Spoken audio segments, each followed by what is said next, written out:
ہم سب علامہ اقبال شاعر مشرق، ہماری ملت کے اندر ایک بڑا غیر معمولی مقام ہے ان کا، آپ کی زبان پر بھی اذکر ہم ان کا تذکرہ سنتے ہیں۔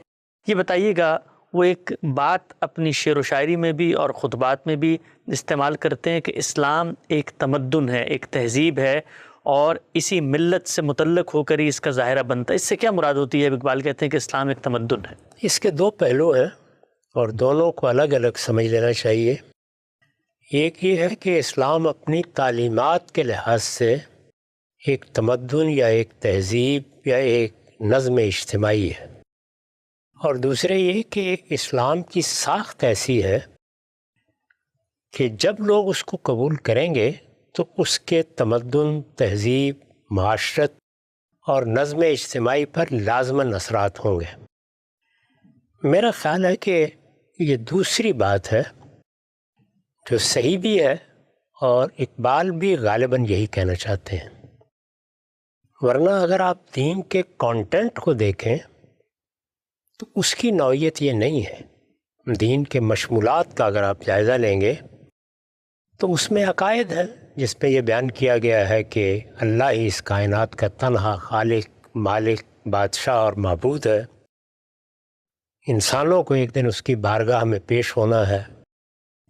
یہ جواب دہی ہے جس کے لیے ہمیں دنیا میں بھیجا گیا ہے، اور اس میں جس چیز کو مقصود کی حیثیت حاصل ہے وہ تزکیہ ہے۔ ٹھیک، یعنی مجھے اپنی انفرادی اور اجتماعی زندگی کو پاکیزہ بنانا ہے۔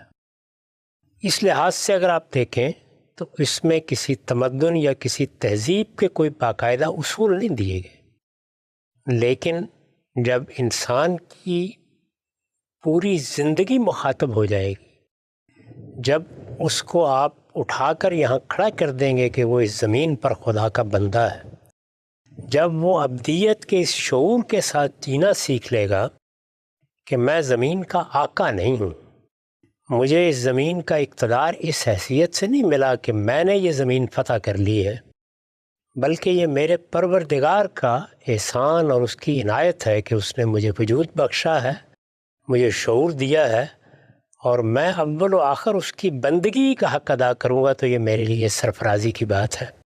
اور پھر وہ تزکیے کو یا پاکیزگی کو اپنا مقصود بنا کے اپنے بدن کی تطہیر کرے گا، اسی طرح اپنے اخلاق کی تطہیر کرے گا، اپنے خور و نیش کو پاکیزہ رکھے گا، تو پوری زندگی پر اس کے اثرات نمودار ہوں گے۔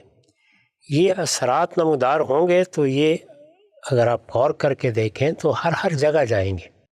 یعنی اس کے نتیجے میں تمدن بھی ذرا مختلف نوعیت کا سامنے آئے گا، تہذیبی روایات بھی ذرا مختلف نوعیت کی بنیں گی، یہ آپ کے گھروں، رہن سہن کے طریقوں، آپ کے آداب زندگی پر اثر انداز ہو جائے گا۔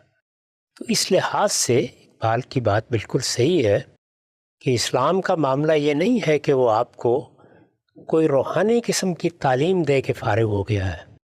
اس نے جب آپ کی پوری زندگی کا رخ بدل دیا ہے، ایک انسان جو انسان کو اپنی تمام توجہات کا مرکز بنا کے کام کر رہا ہوتا ہے، اسے یہ بتا دیا ہے کہ تم زمین پر خدا کے بندے ہو۔ اب تمہیں بندگی کے شعور کے ساتھ، بندگی کے احساس کے ساتھ، بندگی کے اعتراف کے ساتھ اور بندگی کو اپنی حقیقت مان کر زندگی بسر کرنی ہے۔ تو اس سے ہر چیز پر اثرات ہونے چاہیے۔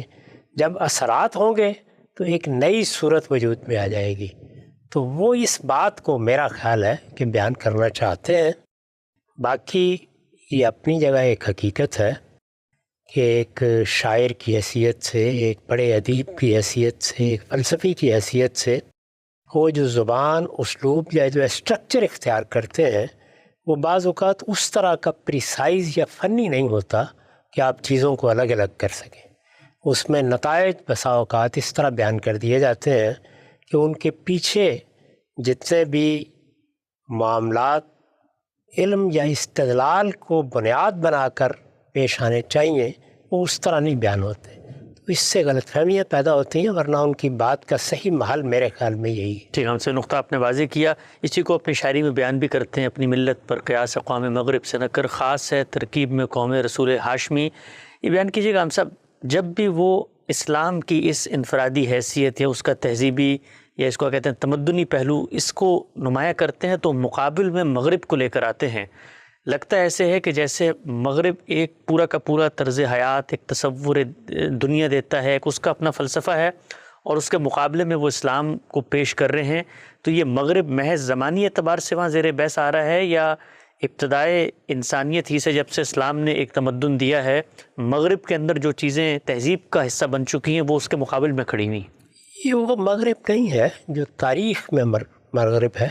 تاریخ میں مغرب رہا ہے وہ تو مسیحی مغرب تھا. یہ وہ مغرب ہے جو رنیسنس نے پیدا کیا.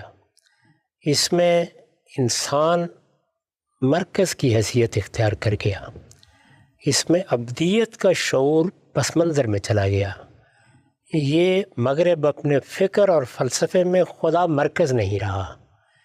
اس کو وہ پیش کرتے، اور یہ بات ٹھیک ہے. یعنی اگر خالص فلسفے کے لحاظ سے دیکھا جائے، اگر خالص حکمت کے لحاظ سے دیکھا جائے، تو یہ دو بالکل الگ الگ پٹڑیاں ہیں جن پر دو تہذیبیں چل رہی ہیں. یعنی اسلامی تہذیب یا مسلمانوں کی تہذیب اصلاً ابدیت کے شعور پر کھڑی ہے، گاڈ وہ سینٹرڈ. خدا مرکز ہے. اس میں ذات باری کو مرکز بنا کر حیات اور کائنات کے پورے معاملے کو دیکھا جاتا ہے، ٹھیک. اور یہاں انسان کو مرکز بنا کر حیات و کائنات کے پورے معاملے کو دیکھا جا رہا ہے. تو اس سے یہ ایک پیرالل صورتحال وجود میں آئی ہے. اس کو اقبال نمایاں کرنا چاہتے ہیں. یہ صورتحال کیا فی الواقع وہاں پہنچ گئی؟ ایسا نہیں ہے. یعنی ایک چیز فلسفے اور فکر میں ہوتی ہے، ضروری نہیں ہوتا کہ وہ انسانیت کے تمام رشتوں میں چلی جائے. چنانچہ مسیحی مغرب بھی اپنے ساتھ اپنی تاریخ لے کر چل رہا ہے. اس میں مسیحیت بطور مذہب بھی ہے، اس میں خدا پرستی کے وہ بنیادی جذبات بھی ہیں، اس میں لوگوں کی ایک بڑی تعداد اپنی اصل فطرت پر کھڑی ہوئی رہتی ہے. تو یہ ساری چیزیں ملی جلی ہوتی ہیں. لیکن جب فلسفے کا، حکمت کا، یا ایک بڑے پیمانے پر ان نیریٹوز کا تقابل کیا جاتا ہے، ان بیانیوں کا جن پر کوئی تہذیب استوار ہوتی ہے، تو یہ کہا جا سکتا ہے کہ مغرب کی پچھلے 300-400 سال میں تہذیبی روایت جو کچھ بھی پیدا ہوئی ہے وہ بنیادی طور پر انسان مرکز ہے، اور اسلام اور اسلامی تہذیب اپنی روح میں خدا مرکز.